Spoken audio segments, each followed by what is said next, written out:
Hello.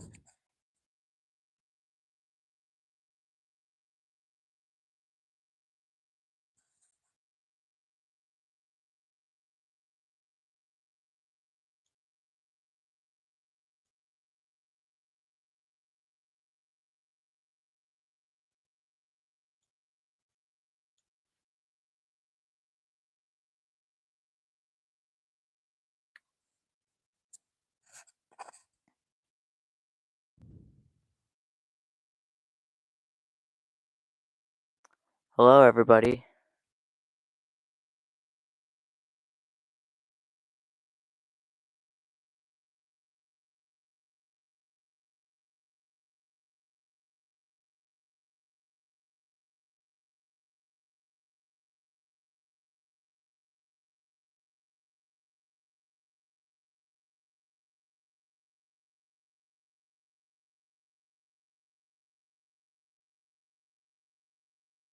All right. Hello. If you have any questions about anything military history related or what I have here in my collection, feel free to ask.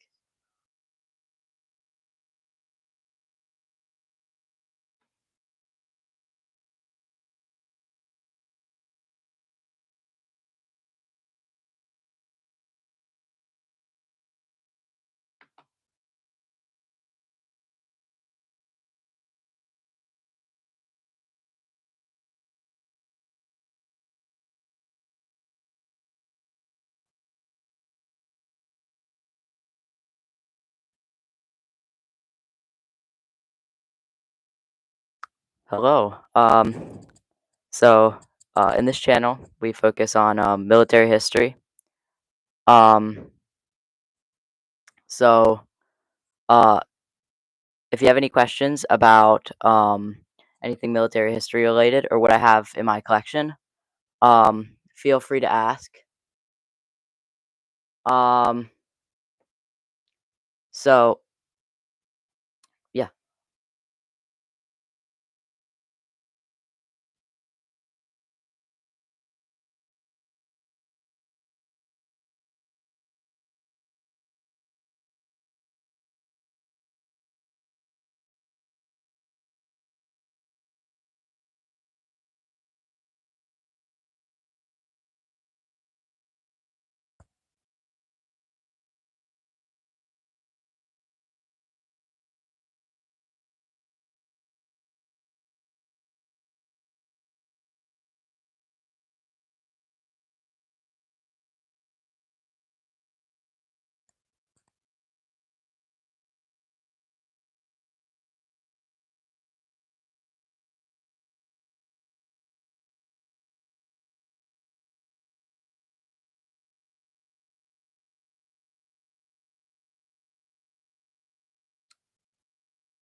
All right. So what should I start with? Um,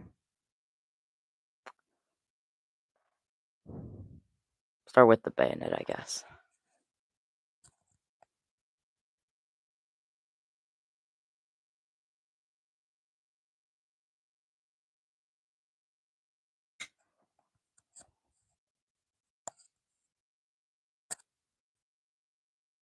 All right. So what I have here is a World War II Czechoslovakian bayonet. Um, this was used for the Carney 98K, which was a German rifle. Um, so this one it's pretty dull. Um, but I don't know if you can see that there. Down here there's markings that read TGF, and also on the sheath, say the same thing. The leather frog is kind of falling apart. Um, but yeah, this is in pretty good condition. I'm still looking for a date on this. Um, but yeah, so right here is where this would help keep this onto the on the rifle. Then you push this, and that would help release it. Then this would go on the barrel would go through this little loop here. Um, and that helps keep it stabilized and allow you to fire even with the bayonet attached. So this was a Czechoslovakian version. The German version would not have this. Uh, and slightly different, but the Czechoslovakians were Axis during World War II. They make great knives apparently.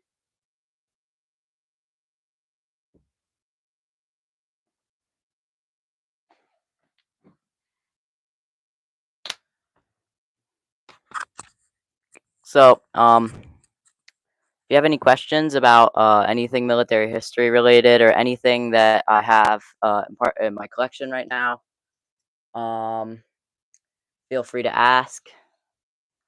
Uh, I'll probably just like be going through my stuff and showing each thing.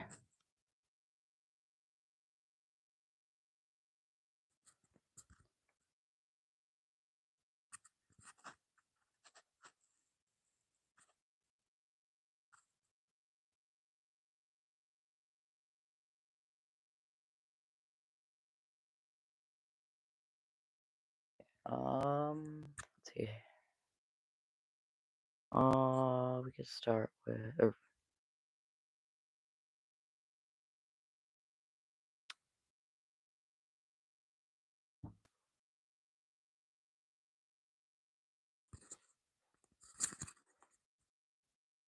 the poster. Um, Up there is that's a newspaper from August 14th, 1945, from Milwaukee. Um, but it was informing people about the Japanese surrender. So I have a video about this, um, and I talk more about it. Okay, so what I have here, what I have here is a World War II ruptured duck pin.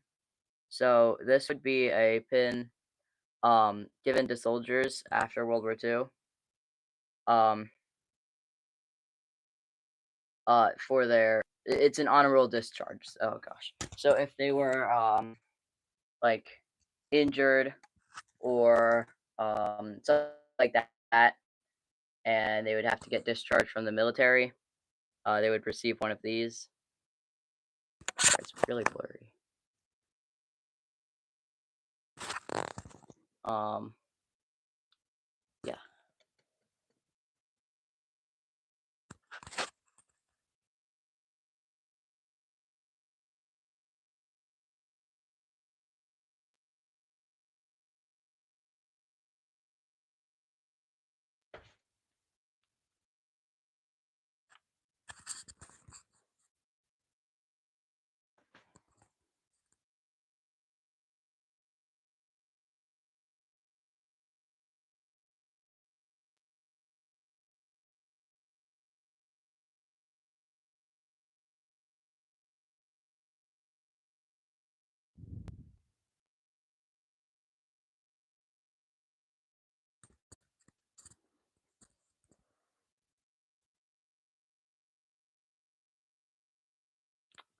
All right. We'll do the bucket. Hang on.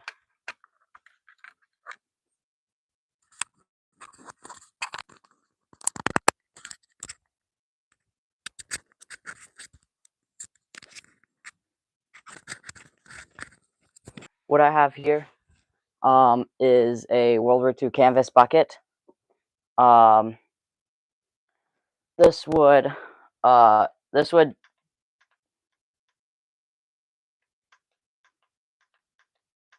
so this bucket, is made completely of canvas. Pretty sure they covered it in wax too to help seal it a little bit. Um, so this bucket was really handy because it was nice and collapsible, easy to throw in a bag or something. This one is from 1945. You can see the stamp there. Um, so a lot of the times you'll see these hanging on the back of like Jeeps or vehicles. So really, this is a really nice piece. I haven't really seen any of these for sale many places, so I'm glad I have one.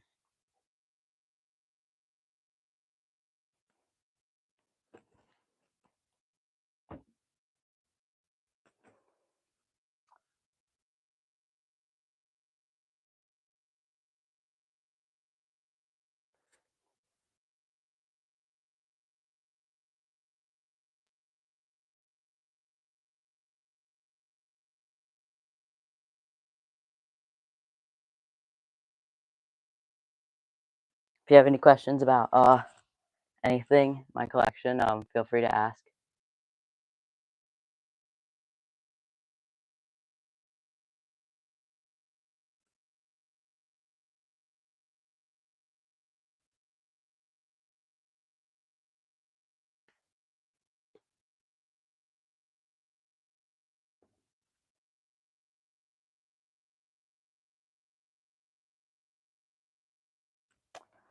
What should I do next? Um,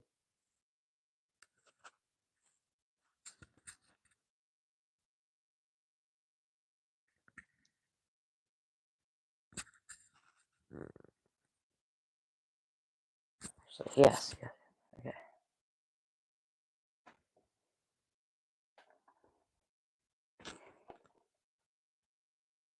What I have is a this is a harmonica from 1938, I believe. Um, so the reason I have this now, this isn't specifically from World War II. I have no idea if this is was used in World War II, but it was around the time of World War II, so it could have been used.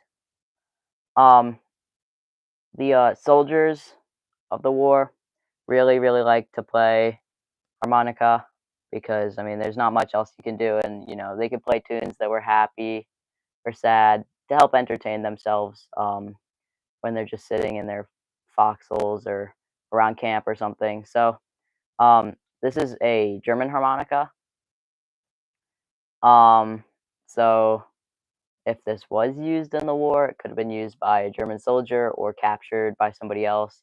The chances of this being used in the war are very slim, but I like to keep it around for reenactments and stuff because the somebody could have used it in the war.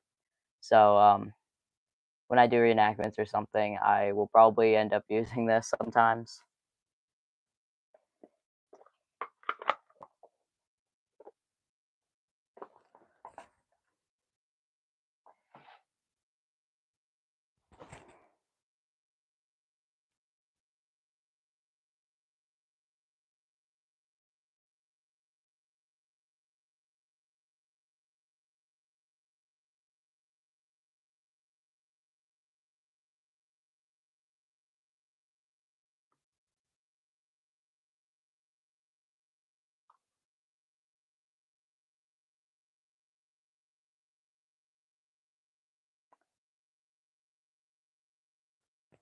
All right, what do I want to do next? If you have any questions, feel free to ask.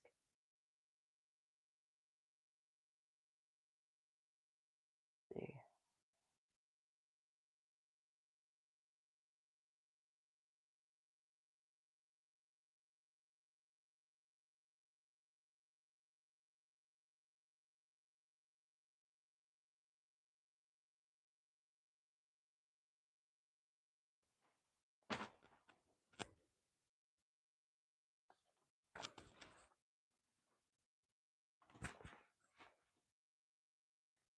what I have here is a pamphlet.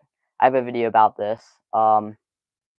This is a World War II pamphlet given to soldiers after the war, and it would help soldiers accommodate back to normal life, civilian life. Um, it's got a lot of stuff. So it's got stuff about like um, it was returning clothing, getting a job, things that may have changed or they didn't know over the years that they were in service. So I think it's quite a interesting piece. Um, yeah,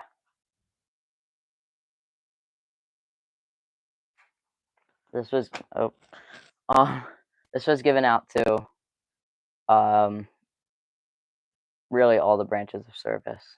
So I actually have never seen another one of these before.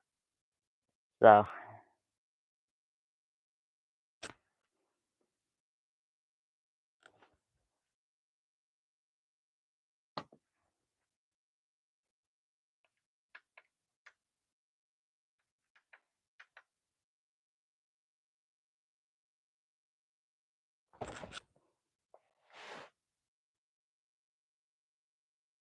well, if you have any questions about anything military history related or anything that I have in my collection, um, feel free to ask.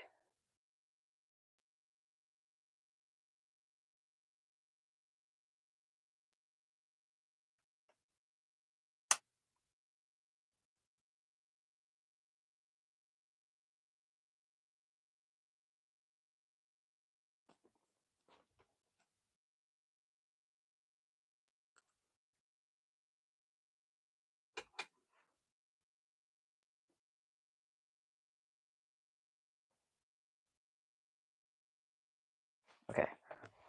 Um, I guess we could do.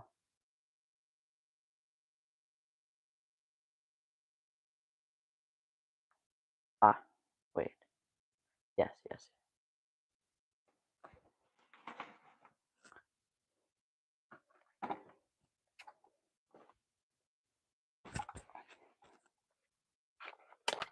The pamphlet I got in an antique store in Red Lion. All right. So what I have right here is this is a 1911, which is a sidearm used from World War One, and I think it was they stopped using it. I think Vietnam or a little before Vietnam. I think. Um, so this could have um this holster could be from anywhere from World War One up to then. So you can see it's marked with U.S. So this would have been used in the military. Um, so here it has these little hooks, which is really on most U.S. World War II items that would go on your belt, like that canteen and that canteen. I have a shovel cover somewhere for my shovel that has the hooks. Those would hook onto little loops, um, so it would hold it onto your belt. Much easier than having little rings, or not rings, like belt loops for things, because then you have to take everything off just to move some items around. And with these, you could just keep your whole belt on while moving items around. So really nice. Uh, so I'm still trying to. If anybody knows how to find the date on one of these, that'd be awesome.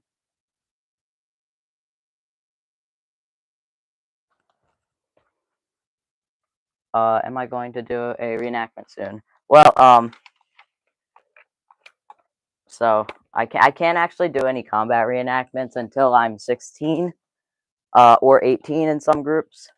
Um, so not for like 2 years, but maybe I'll go to some reenactments, um, and film those.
I am going to do the oh, I'll do trench whistles next.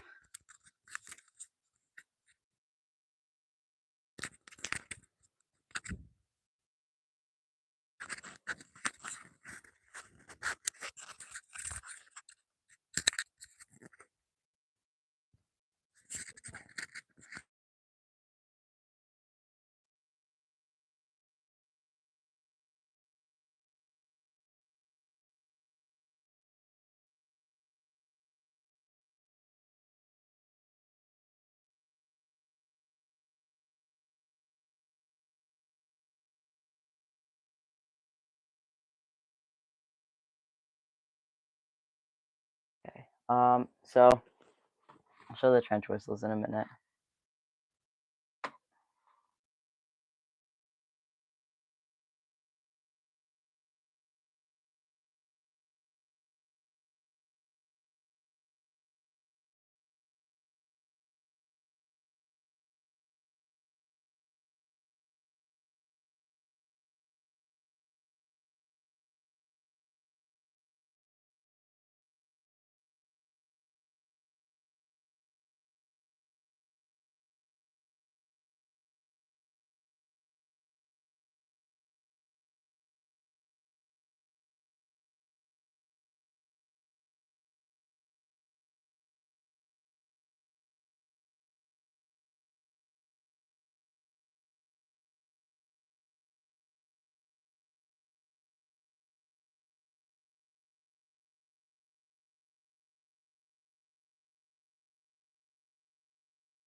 Okay.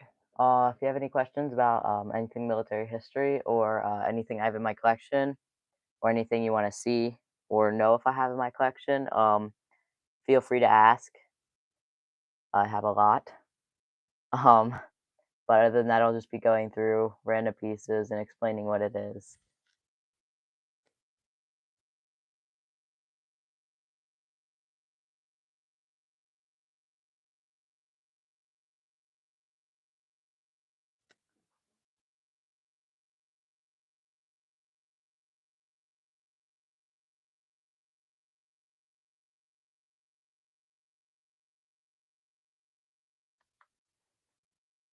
I'll do. I'm gonna do the. I'll do the belt buckle.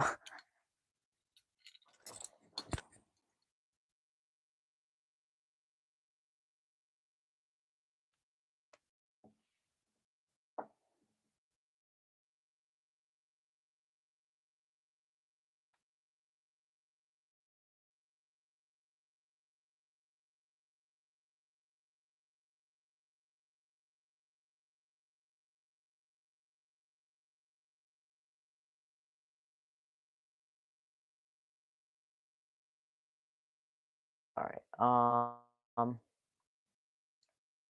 I guess we'll do. Um,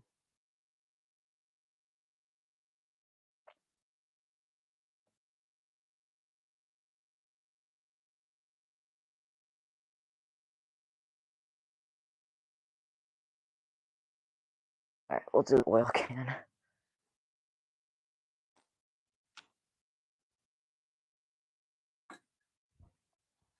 Right.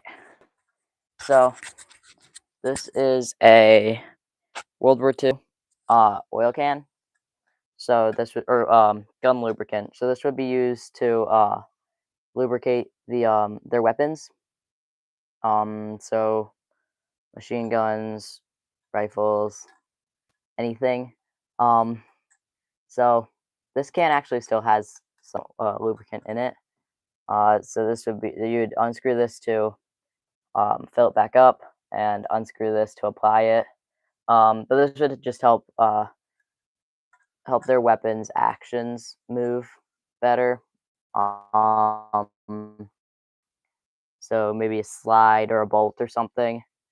Because you don't want it getting stuck for obvious reasons. Because now you can't use it. Now you got to use your rifle or whatever as like a mace or something. Um, so yeah, this was actually very important.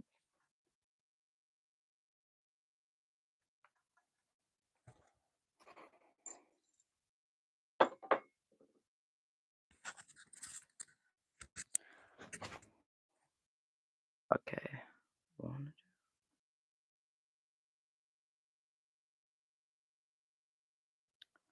Um,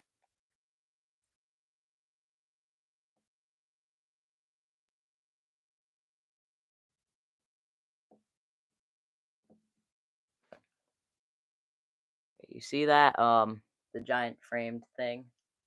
That is my great great uncle's certificate of war.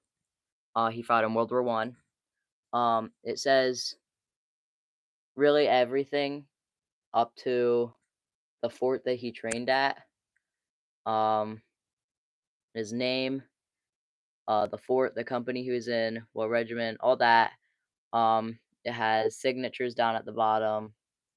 So that's really cool. It's very large. I'm planning to hang it on my wall somewhere, but I don't have a lot of space.